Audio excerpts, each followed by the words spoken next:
harus jatuh ke tangan Asang Raja Langit. Namun ingat mereka adalah The Kingslayer. Mereka menumbangkan Arakyu. Mereka juga sempat menumbangkan Bigetron kemarin. So Onyx adalah PR terakhir mereka. Kembali lagi gue masih benar-benar terpesona dengan seluruh produksi yang dimiliki oleh para kru MPL. Terima kasih banyak produksi di luar sana, tapi ini adalah game kedua. Mungkin bukan match point dan masih jauh, tapi ini adalah game mental. Karena membuktikan dengan kemenangan kali ini, Geek bisa balik dengan mental yang luar biasa atau bahkan Geek makin terperosok. So, MPL Grand Final minta tepuk tangannya! Game kedua yang masih panjang tentunya akan kita saksikan di babak Grand Final kita di Best of 7 Series. Geek Farm masih punya banyak sekali kesempatan, tapi apakah kesempatan itu akan dibuka oleh Onyx? Melihat sekarang pergerakannya Baloy udah nggak bakal ditahan lagi sama Kiboy. Malah Baloy yang akan lebih mengambil approach lebih agresif supaya Kiboy gak dapetin timing yang pas di early-nya. Ya, 3-man move bahkan kali ini bisa membuka potensi untuk mendapatkan Little Wonder secara gratis tanpa adanya retribution dari Geek Farm. Wow, Hal kondisi ini gas. benar-benar membuat Geek Farm kayaknya ingin rotasi lebih cepat dibandingkan Onyx. Setup yang akan mereka ciptakan harusnya bakal lebih flawless untuk saat ini. Conclusive Blast tadi dipegang oleh Geek Farm sebanyak 2 pemain, B. Ya, Dan tujuannya dari tadi ya, dari game yang pertama agar Iya. bisa melakukan poking damage di early game. Namun lagi-lagi Holy Healing menjawab hal tersebut. Dan Aboy kayaknya sudah mulai terdeteksi, ini dia rotasi cepat ala Geek Farm. Dan Wilderness Blessing yang tidak mereka lupakan. bahkan sekarang aku melihat Baloy dan juga Aboy ini udah mulai jalan secara bersamaan nih. Kalau kita ngeliat di game pertama mungkin Baloy sempat terpisah dengan Aboy. Tapi sekarang kayaknya duo mid Geek Farm ini benar-benar menunjukkan taring mereka. Untung saja. Tadi bukan Sans yang termakan, tapi di balik sana Kiboy. Dia tidak berhasil untuk recall. Padahal dengan posisi saat ini, Kiboy harus recall dan dia harus set up di arah Turtle memecat. Untungnya dia nggak recall sih. Kalau misalnya memang nanti Aboy dan juga Baloy yang melakukan eksekusi ke arah cewek, takutnya tidak ada backup. Malah Kiboy justru mengambil langkah tersebut untuk menahan sedikit recall ya. Oke, agak berbeda untuk setup kali ini karena Nile sudah melakukan setup terlebih dahulu. Dan bahkan Aboy memiliki satu Mystic Gust. Damage yang diberikan akan lebih balance. Dan ini dia team fight 4 lawan 4-nya. Oke, langsung ada Mystic Gust dikeluarkan Aboy. First squad bukan di tangan Aboy, tapi press forward dari Kairi. Membalaskan satu ball point yang didapatkan oleh para pasukan dari Kickback Nile. Dapatkan Kiboy, penalty shot is coming up. Aduh, retribution terjadi, dapatkan Kairi. Masih mempertahankan retribution depan sana. Paulus akan coba dipaksa menggunakan flicker trigger. Disiplin kali ini tidak bisa lagi diselamatkan untuk dirinya. Mau tidak mau dibandingkan dia yang tumbang, ada baiknya flicker yang dia gunakan. Membuat satu turtle di tangan Geek Farm kembali nampaknya cukup sulit untuk game yang kedua. Sans benar-benar menutup kesempatan dari Aboy untuk mengeluarkan Mystic Gust-nya. Dipatahkan begitu saja dan Kairi menjawab dengan adanya follow up pressure word ke arah Aboy tadi, B. Dan targeting damage dari Luke mau nggak mau harus ke Sans. Karena kalau Sans-nya masih ada dalam team fight, Geek Farm bakal kesulitan karena magic damage yang begitu banyak. Kairi jadi nggak ada yang pegangin. Heavy spin yang tadi sudah kita nantikan dari Nile pun tidak menjadi jawaban. Apresiasi support dari Kairi benar-benar on point dan memang hal itu yang dicari sama Onyx. Oke, udah tidak ada flicker, ini informasi yang sudah didapatkan. MO Vended-nya gagal, MO Vended yang hampir saja bisa membuat Kairi tumbang dengan ada damage dari turret. Tapi lihat, dengan Marky yang masih menahan trigger disiplin terhadap Blazing Duet itu memang harus dilakukan. Tapi Nile offside bersama dengan Luke. Aboy is coming up, retribution di side point. Masih ada heavy spin di belakang sana membuat seorang push kali ini terperangkap dan nampaknya Luke harus menjadi korban hukuman atas pergerakan Geek Farm mencuri purple pop dari Kairi. Hukuman yang sempat diberikan sama Onyx ternyata masih menghantui Geek Farm. Terlalu jauh sepertinya invasi jungle-nya sehingga tidak memperhitungkan rotasi yang dibawakan oleh Kiboy dan juga Boots tadi, Profesor. Oh, Indonesia caster versus Inggris caster. Oke, kita bakal melihat untuk game kedua kali ini, Profesor. Ya, fair enough kalau misalkan kita melihat untuk saat ini dengan talent prediction yang muncul tadi. Tapi kalau misalkan kita sedikit berkaca dengan Luke yang sudah benar-benar 2 kali ter-shutdown kali ini. Yang pertama rotasinya, yang kedua poin dari death-nya. Oh, blessing duet from Marque. Tapi di sana cewek masih bisa bertahan dan Marque lipat that sub. Kaburi by Kemi. Outplay akan terjadi dan bakal K-Boy save the day. Berhasil ter-outplay. Marque yang harus dapetin 1 poin kill atas cewek. Tapi lihat di sana K-Boy benar-benar menyelamatkan hari dari seorang cewek. Semahal itu Pro Flickernya. semahal itu targetingnya. Lagi-lagi Keyboy membuat play dengan hero healer tapi Penalty zone from Fox membuat Kairi dengan retribution yang sangat baik mempertahankan Nail di depan sana. Masa timpat kembali, last on heavy crossbow round dari cewek memporak-porandakan Gifam backline mereka. Benar-benar dilumpuhkan dan seakan-akan Onyx memiliki sebuah template permainan dengan Ruby yang digunakan oleh sosok dari Baloyski. Cinderella sudah mulai kehilangan magicnya. Cinderella sudah hampir habis waktunya. Apakah Gifam mereka pelan-pelan bisa diruntuhkan oleh Onyx, Profesor? dan ini dia jawaban atas gerakan yang menurutku sangat berisiko sekali dari Geek Farm. Mereka tahu Marquis sempat ditumbangkan sesaat sebelum Turtle di area top lane. Tapi Luke join ke area Turtle, bukan melakukan cut wave. Dan hal tersebut yang membuat Onyx kayaknya lebih percaya diri untuk melakukan teamfight 5 lawan 4, tapi kali ini Oh, cewek. Mystica, IMU, Purify Gaming masih menyelamatkan cewek. Blessing Red for nothing. Tapi para pasukan dari Geek Farm mereka mencoba melakukan respon di area top lane. Onyx ternyata tidak akan membiarkan seperti itu. Mereka akan coba memaksa teamfight kah? Karena kalau mereka memaksa teamfight ini agak cukup luar biasa kontradiktif dengan adanya permainan mereka yang mungkin bermain lebih sistematis, Profesor. Dan kalau kita lihat dari Nile-nya itu sendiri, dia belum mendapatkan heavy spin yang begitu mahal. Sejak awal kita melihat Turtle yang pertama, dan bahkan Turtle yang kedua. Sehingga membuat Kairi dengan mudahnya bisa mengamankan retribution. Untuk sekarang, setup mulai dibuahkan lagi oleh Baleski. Pick off yang mereka cari, dan ini dia. Team fight yang dipaksa. Oke, di depan sana masih ada Keyboy dan tidak mungkin bisa bertahankah? Karena damage-nya tidak terlalu cukup. Energy arrow set from Kairi. Berhasil mendapatkan Baloyski bersama dengan heavy spin cewek. Kali ini dilepaskan karena damage dari Sastar lalu sakit. Nail terperangkap, masih ada sosok dari cewek yang membalaskan keadaan. Setidaknya para pasukan dari Onyx mereka tertumbangkan satu orang. Dan Aboy udah nggak ada lagi jalan untuk pulang. Flickernya masih coba ditahan dan para pasukan dari Onyx tidak membiarkan sedikit pun chance untuk Aboy bisa pulang di sana. Luke is coming up. Double jab! Masih bisa dihindari. Lihat dikolongin begitu saja. Luke gagal melakukan outplay. Dan bahkan Luke termakan. Gagal outplay terjadi kali ini. Outplay dari Sans dan juga cewek ternyata membuat Luke tidak punya kesempatan yang besar, Profesor. Ini Itu satu-satunya kesempatan loh. iya, dan bahkan terpatahkan begitu saja dengan lagi-lagi rotasi yang kalah. Dan sekarang Retribution ketiga perfect Turtle untuk Kairi. Membuat Onyx jadi lebih snowballing, 5.000 gold difference di menit yang ke-7. Dan Nile mulai ketinggalan dari segi setupnya. Best first Turtle dari Nile kali ini sudah mulai terjawab oleh Kairi. Ini yang membuktikan bahwa Kairi dengan Retribution-nya masih sangat-sangat mengerikan. Dan ingat, Luke udah mulai mainin landing jauhnya. Berarti tim fight dari Geek Farm ini akan terus-terusan 4 lawan 5. Tapi menurutku ini udah mulai terlambat. Karena awalnya Marky kemakan.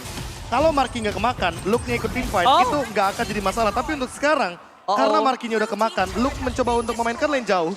Tapi sekarang posisinya, ini cewek dan juga Keyboy bakal nempel terus berdua di lane jauhnya.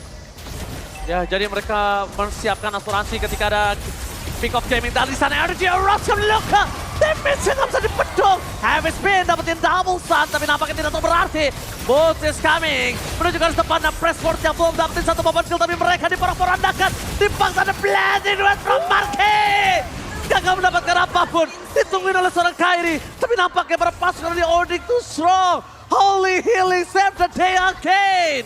Holy healing dari sang Keyboy yang membuat Marquis benar-benar sulit banget untuk menumbangkan pemain-pemain dari Onyx. 6.800 net worth yang dipegang di menit ke-8. Dan siapa sangka cewek langsung build karena Demon Hunter Sword. Wow. Dia udah mengingatkan kita bahwa ini adalah permainan front to back. Onyx ingin mematahkan bagaimana setup pick off dari Geek Farm. Karena terhitung dari game fact by Grab kita bahwa 595 Turtle dan 509 Lord sudah tersecure selama MPL Indonesia berjalan dan masih akan terus berlanjut. Sekarang di menit yang ke-9, cewek akan lebih percaya diri. Gak perlu bawa Wind of Nature. Dia punya Flask of Geosis, dia punya Holy Healing. Dia akan bermain front to back lagi. Kalau seandainya setupnya kalah, makan hero-nya. Oke, Ini tipikal seperti Baloy dan juga Nael bakal nangis. Ini seperti storyline yang dibawakan oleh Momochan di early. Di pembukaan kita MPL Playoff. Percaya. Karena Wind of Nature itu adalah self defense. Tapi dia tidak gunakan itu dan dia percaya. dengan adanya Keyboy Momo-chan. Ya, dia percaya dengan cover yang ada dari pemain-pemain Onyx. Dia percaya bahwa Boots bisa menzoning pemain-pemain dari Geek Farm sehingga posisi dari cewek tidak bisa tersentuh oleh Geek Farm. Dan Lord yang kali ini tidak akan dikontes oleh Geek Farm jatuh ke tangan Onyx. Dan Luke tidak bisa berbuat banyak, Prof. Meskipun begitu, ini bukan pertama kalinya Geek Farm berada di posisi under kondisi. Jadi mereka mungkin nampaknya tidak terlalu harus takut dengan Lord yang pertama sekalipun. Dan ini dia ganking pick off yang dipaksa. Oh my god, Move bakal coba di pick up. Happy birthday! All in telah terjadi. Multi makan ditelan bulat-bulat Profesor dan juga Momo-chan. Menculik satu pemain, gak ngaruh. Yang penting dari Onyx mereka fokus terhadap objektif mereka. Turret di area mid akan menjadi kompensasi hilangnya Boots, Profesor. Dan itu dia, push Geek Farm yang sangat mematikan. Sehingga membuat teman-teman dari Onyx harus kehilangan satu penggawanya Boots. Di setup dari Lord yang sedang berjalan. Nggak di-clear Lordnya. Dan ini mereka harus bergandengan, Prof. Biar nyebrangin sungainya tidak bermasalah, Prof. Bener banget, 4 pemain harus berdempetan. Dan untuk saat ini, Lord masih bergerak. Namun Luke mencoba untuk memanfaatkan lane jauh. 4 lawan 4 teamfight di area bottom lane akan terjadi. Oke, tapi dibalik itu semua para pasukan dari Geek Farm mereka udah standby dengan semua utility yang mereka miliki. I'm offended sekalipun apakah heavy spin menuju seorang Keyboy atau tidak. Tapi nampaknya terlalu offset Nile. Malah kali ini Nile yang terpocket damage-nya. I'm offended for nothing.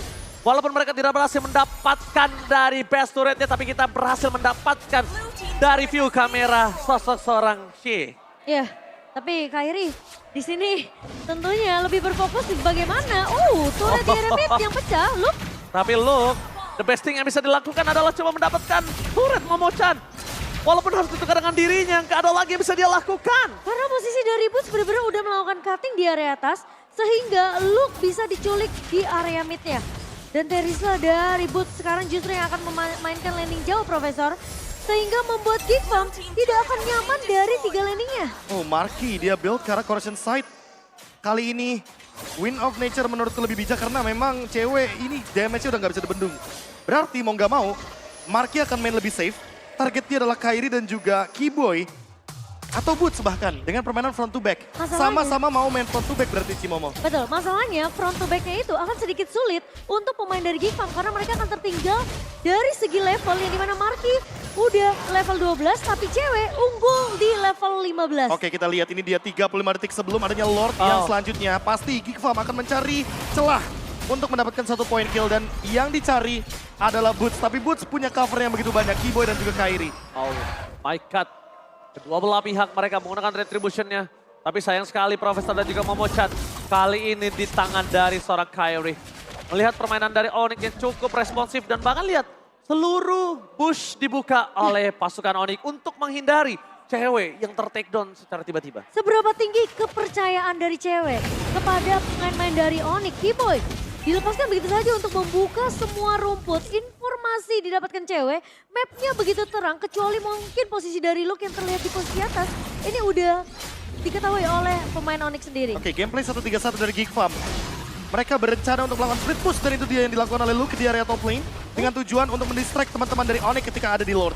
Ya, dan bahkan memaksa satu pemain dari Onyx ini harus pulang kah?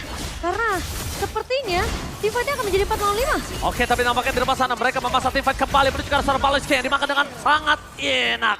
Sangat lezat. Karena tidak terlalu keras dan bahkan damage per second yang diberikan oleh cewek. Seperti kata Profesor KB akan ditelan dan benar-benar dihempaskan ke dalam lautan Land of Down. Tapi di balik itu semua, dengan adanya satu buah base turret di arah top lane, itu membuat space yang sangat mahal untuk Geek Farm. Dan mereka harus memanfaatkan semua yang dilakukan oleh Luke. Di depan sana penalty sound. Godlike apakah blazing dan pemakai nampaknya tidak berhasil. Luke mencoba untuk mendapatkan cewek dan shutdown. Akhirnya terjadi. Tapi Nile dipukul mundur ke arah belakang dan bahkan coba tumbang. Kali ini tidak ada power of retribution from Geek Farm. Luke telah maksimal mencoba mendapatkan cewek. Tapi nampaknya Nile yang gak kuat menahan semua damage yang diberikan Onyx, Momo-chan. Tapi pertukarannya jadi nggak adil karena Nile harus tumbang sehingga tidak akan ada kontes yang dilakukan oleh Geek Farm, Profesor. Dan ini dia pemegang retribution yang bertanggung jawab untuk Lordnya. Dan memang sangat sulit untuk engage ke depan karena tidak ada lagi damage dealer. By item aja di sini sangat-sangat under dari Nile itu sendiri. Hanya berdasarkan dari Blade Armor, gak punya Guardian Helmet. Beda sama Kairi, dia build ke arah Guardian Helmet. Agar dari segi regen HP dia bakal lebih sustain di area Lord. Dan teamfight kali ini akan menunggu cewek datang ke area 5 Tapi nampaknya tanpa adanya cewek mereka juga berhasil mendapatkan 1 point kill. Tidak ada inisiator di garis depan. Best turret masih dipecahkan. Di balik itu semua para pasukan dari Onyx mereka menunggu dengan ada minion yang bergerak. Tapi dengan adanya recall dari kedua belah tim, mereka nampaknya tahu split push akan cepat terjadi. Karena bottom lane, cewek akan mengejar karena Luke damage terlalu sakit dan nampaknya Luke kali ini mencoba dengan semaksimal mungkin. Lihat, guntingan belum terjadi tapi Luke yang sudah take down. Walaupun dengan metode gunting tadi udah mempersiapkan 2 back untuk Geek Farm tidak bisa pulang ke dalam base-nya. Demon Hunter Sword yang sudah dipersiapkan cewek ternyata membuktikan bahwa Luke mampu untuk ditumbangkan dengan cukup mudah, tapi Windtalker baru aja selesai untuk cewek, Profesor. Iya, ini untuk mengejar Luke-nya juga dengan movement speed dan attack speed yang jauh lebih tinggi. Dan jangan lupakan efek Typhoon yang akan membuat damage tambahan dalam bentuk magic hybridnya bakal membuat cewek makin lebih mengerikan. Dan ini dia, team fight lagi dipaksa di area bottom lane. Damage yang benar-benar mengagetkan harusnya. Membuat para pasukan dari Onyx mereka berhasil mendapatkan best dari arah bottom lane. Dan bahkan bukan hanya dari Geek Farm yang kaget dengan damage dari cewek. Onyx juga nampaknya udah mulai harus respect sih nama damage-nya Aboy. Bahkan ini udah mulai mengerikan sebenarnya untuk Onyx. Kalau mereka drag game ini terlalu jauh, Profesor. Ingat, Geek Farm, mereka punya Cloud, mereka punya Valentina. Dan bahkan aku bisa merasa damage dari Luke ini juga akan mulai sedikit berasa.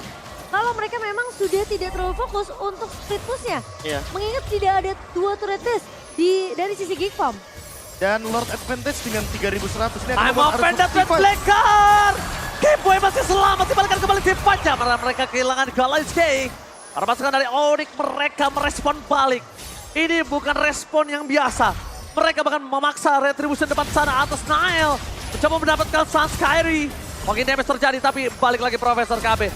Holy healing knock counter untuk kali ini. Kyrie mendapatkan Aboy. Disambut dengan sosok boots. Benjol pala dari Aboy. Penalty zone yang terlalu sakit. Padahal dia baru aja jadi Holy Crystal, tapi sepertinya Onyx. Oh, Nile mencoba untuk memporak-porak dapatkan dari sosok Onyx. Tidak berhenti. Mereka memaksa team fight. Recall kembali terjadi. Marque berhasil menyelesaikan clear minion yang sangat cepat. Tapi ternyata Marque di sana hanya buy time. Semaksimal mungkin. Mencoba untuk membuat para pasukan dari Onyx tidak menyelesaikan game ini. Tapi di balik sana, Poloski dengan ada crowd control. Luke, clear minion kembali terjadi. Tapi cewek dengan roar membuat Luke bakal coba buying time dan nampaknya berhasil. Tidak selesai kali ini, tapi mereka masih ada guntingan yang udah disiapkan Onyx. Luke, Aboy kali ini tidak bisa merespon dan tidak ada sosok apapun. Hanya buying time dan Luke tidak dibiarkan untuk pulang. Karena mereka udah mempersiapkan itu. Mereka kiting, mereka biarkan biar load selanjutnya akan bisa berada di next wave, Profesor. Usaha yang dilakukan sama Luke ini benar-benar membuat Geek Farm punya nafas yang setidaknya sekarang mungkin mereka nggak bisa ngelakuin kontes ya, Prof. Aku malah mau kontradiksi dengan Momo-chan. Memang buying time terjadi. Ya. Mungkin nafas tambahan, tapi malah pertanyaan sebaliknya adalah ketika nafas ini mereka dapatkan Lord-nya dan mereka masuk perangkap ke dalam Onyx yang udah siap dengan guntingan mereka. Ini malah menjadi sebuah pertanda kalau Geek Farm yang dalam posisi terperangkap, Profesor. Dan itu mematahkan split push juga. Geek Farm yang winning kondisinya 1-3-1 tadi posisinya. Ada Cloud, ada Pakito, bisa menjalankan lane jauh. Tapi kali ini benar-benar tershutdown semuanya. 4 poin kill dari Geek Farm, 10.000 gold lead dari Onyx.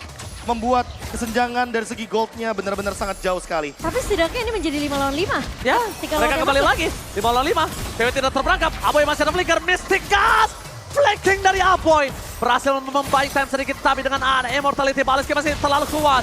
Push penalty zone-nya tidak mendapatkan Marque. Di belakang sana, damage terlalu besar diberikan oleh para pasukan dari Onyx. Tapi Aboy masih bertahan dan lihat. Lord-nya masih ditahan oleh para pasukan Geek Farm walaupun mereka defend dan Blazing Duet hanya clear minion. Kyrie masih terlalu kuat dan bahkan oleh Pantesa menghentikan pergerakan dari Marque dan game kedua dan tangan tim Onyx. Game kedua yang berhasil di-secure meskipun kita melihat Geek Farm. Mereka berusaha sekuat mungkin untuk bisa men-drag game ini lebih jauh. Namun ternyata sang landak tidak ingin disetir begitu saja. 2-0 diamankan. Tapi Profesor KB, Momo-chan balik lagi. Ini bukan pertama kalinya Geek Farm berada di dalam under point atau under condition. Jadi Dan ini, mereka nggak usah khawatir. tapi masalah ini membuktikan bahwa Onyx dengan hero healernya, nggak cuma initiatornya. Kita tidak melihat Kufra, kita tidak melihat Chow dari Keyboy. Ini Rafaela yang menandakan bahwa teamfight mereka makin lebih solid play. Tapi satu hal yang paling penting juga dari teamfight tadi, cewek yang mencuri perhatian